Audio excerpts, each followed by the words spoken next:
दोस्तों जरा सोचिए, एक बाप बेटा बिहार के चंपारण में साइबर कैफे चला रहे हैं और उसी कैफे से करोड़ों रुपए पाकिस्तान तक पहुंच जाते हैं। क्या आपने कभी सोचा था कि गांव-गांव में खुला जनसेवा केंद्र इतना बड़ा टेरर फंडिंग का अड्डा बन सकता है? नमस्कार दोस्तों, यह हमरा बिहार और मैं हूं आपके साथ दिनकर आनंद। आज हम आपको सुनाने वाले हैं एक ऐसी साइबर अपराध की कहानी जिसका धागा सीधे सीधे नेपाल से लेकर पाकिस्तान तक जुड़ा है। उत्तर प्रदेश की बलरामपुर पुलिस ने खुलासा किया है कि बिहार के चंपारण जिले से ताल्लुक रखने वाले गोलू कुमार और उसके पिता भूषण चौधरी को गिरफ्तार कर लिया गया है। आरोप है कि इनके बैंक खातों से 101 करोड़ 34 लाख रुपए से ज्यादा के टेरर फंडिंग की गई। पुलिस जांच में सामने आया कि नेपाल की सीमा से सबसे ज्यादा लेन देन इन्हीं के खातों के जरिए हुआ है।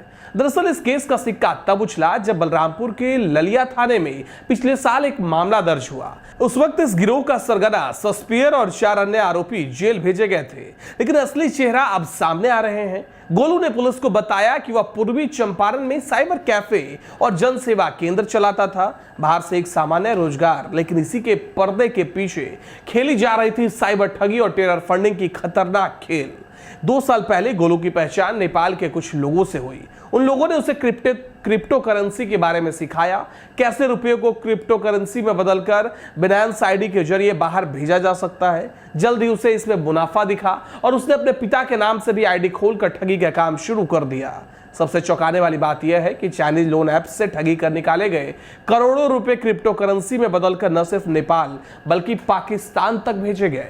यह लेन देन सिर्फ आर्थिक अपराध नहीं बल्कि राष्ट्रीय सुरक्षा से सीधा जुड़ा मामला है। पुलिस और जांच एजेंसियों की जांच में पाया गया कि गोलू और भूषण की यूपीआई और डिजिटल ट्रांजैक्शन हिस्ट्री में कई संदिग्ध लेन देन हुए हैं। छापेमारी में इनके पास से लैपटॉप, 5 मोबाइल, 7 आधार कार्ड, नेपाली करेंसी और अन्य डिजिटल सबूत भी बरामद किए गए। अब सवाल ये उठता है कि आखिरकार कैसे एक छोटे से कस्बे का साइबर कैफे पाकिस्तान तक रुपए पहुंचाने का रास्ता बन गया, और हमारे बीच और कितने ऐसे गोलू छिपे हुए हैं जो देश की पीठ पर छुरा मार रहे हैं। दोस्तों, यह केस हमें सिर्फ सतर्क रहने की चेतावनी नहीं देता बल्कि यह भी बताता है कि साइबर धोखाधड़ी अब अकेले जेब पर नहीं बल्कि देश की सुरक्षा पर भी सीधा वार कर रही है। तो आप हमें कमेंट में बताइए, क्या सरकार और एजेंसियों को क्रिप्टो करेंसी और डिजिटल पेमेंट सिस्टम की निगरानी और कड़ी करनी चाहिए?